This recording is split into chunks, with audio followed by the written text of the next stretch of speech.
If you need a wide-angle lens for photo or video, real estate, landscape, architecture, astro, or you vlog, this is probably the wide-angle lens to get right now. This is the 14mm F1.8 from Sony, and it is very wide. I'm shooting on a 24 right now. Let's go to this so you can see. Quite a bit wider, as I'm sure you'll agree. Not a good look for this kind of thing. Let's go back to my regular lens. Alright, back with the 24. Now, I shoot a lot of real estate. This is probably the best lens, the lens to get if you're looking at shooting real estate or you shoot real estate. Why? Well, it's better than my 1635 f4 because it's a little bit wider. Now, the difference between 14 and 16 isn't huge, but if you shoot real estate, you'll know sometimes you're in a tiny little room and you really can't get a good angle. So having that little extra difference will help hugely. And the same thing can be applied to anything that you really need more width for, whether that's landscape, architecture, basically anything wide.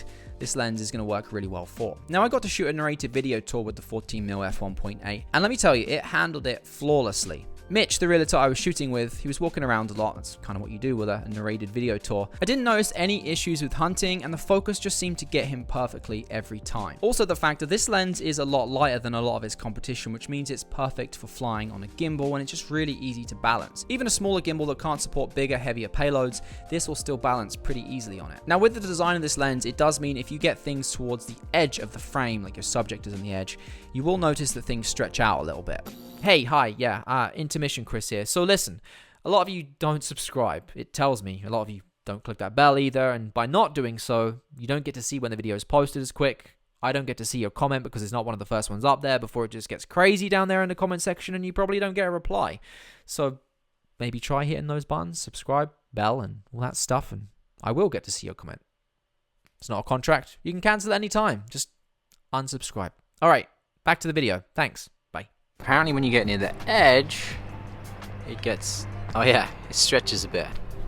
Let's compare to the 16. Okay, now with the 16, do we get it?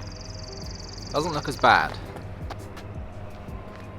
This is definitely not a portrait lens. So if you're planning on shooting portraits, do not get this lens. It won't work well for it. I mean, if you want this really horrific look, then by all means, but I wouldn't. One of the big appeals of this lens is that you typically don't see wide-angle lens this fast. We'll talk more about competition at the end, but historically speaking, a lens like this is normally going to be f2.8. Now, when you hear those numbers, you think of a couple of things. Firstly, this is going to be better than most of its competition when it comes to low light, and it will be. It's f1.8 versus f2.8. But you're probably thinking that's going to give you better bokeh. Now, with wide-angle lenses, your background separation, your depth of field, your bokeh is going to be a lot less apparent than if you're using, say, a 50mm comparing f1.8 to f2.8.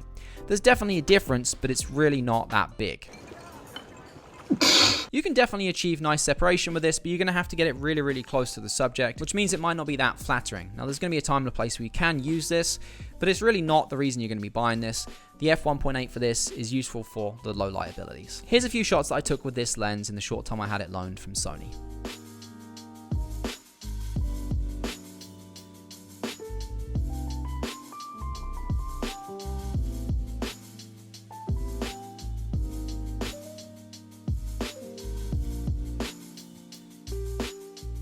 Now, this doesn't have any form of OSS, optical steady shot, built into it like the 1635 f4 does, but I was very interested to see how this could potentially be used for vlogging. You're seeing some examples on screen right now. This was handheld just on the camera body of the A7S III.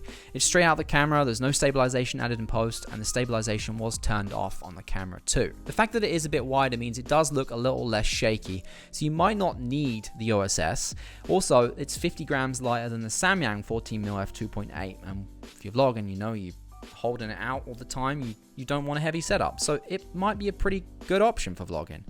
Expensive, but it'll work. In terms of build quality, it is a GM, a G Master lens. It's Sony's best of the best. If you've used a 24 or a 35 G Master, it's exactly the same build quality you'd come to expect from that.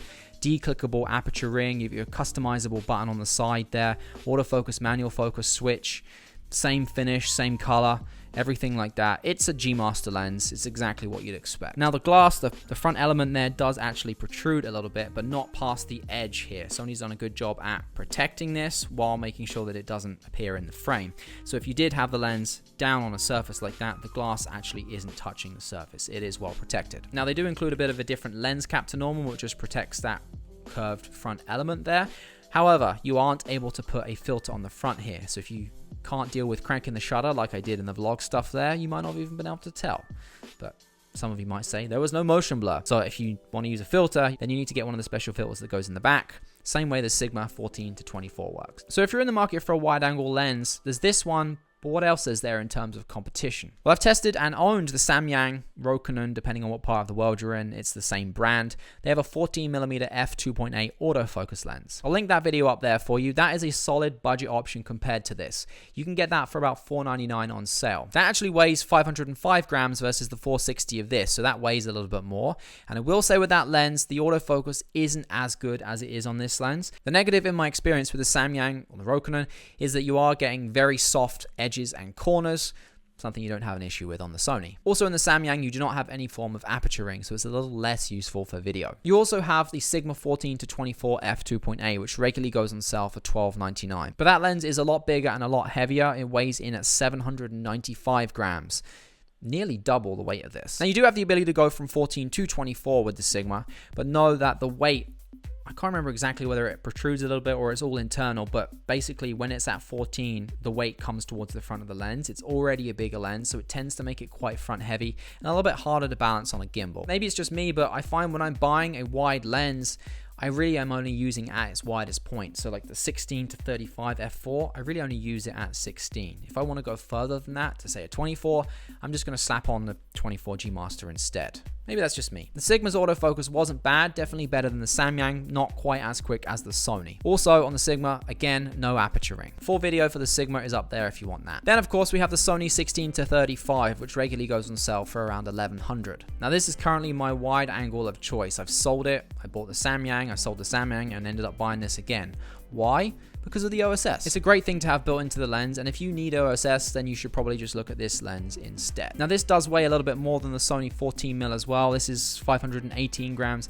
Again, not a huge difference, but you should know with this one that when you want to go to 16, it actually extends there, so again it becomes a little bit more front heavy. But this isn't a heavy lens in general compared to the Sigma 14-24, so this extending isn't a big deal if you're looking to balance on a gimbal. This also doesn't have an aperture ring on it, nor does it have a customizable button, and I do find this is a little bit softer than the 14mm F1.8. So really, when you look at it, I'll just give you the facts. It's smaller and lighter, so less weight to carry, flies better on a gimbal. It has an aperture ring, which can be clicky or declicked, so it's great for both photo and video. At 14mm, it's as wide as all of its competition, and it's faster and better than all of its competition because it's f1.8 versus f2.8. Plus it's Sony, so it's going to be the best autofocus that you can get. So this is a prime example, no pun intended, of a lens where you pay for what you get. It costs more than all of its competition, but it's better than all of them in nearly every single way. And I think we'll leave it at that. If you are interested in picking one of these up, I'll pop a link down below for you. Otherwise, I appreciate you watching, and I'll see you in the next one. Take care.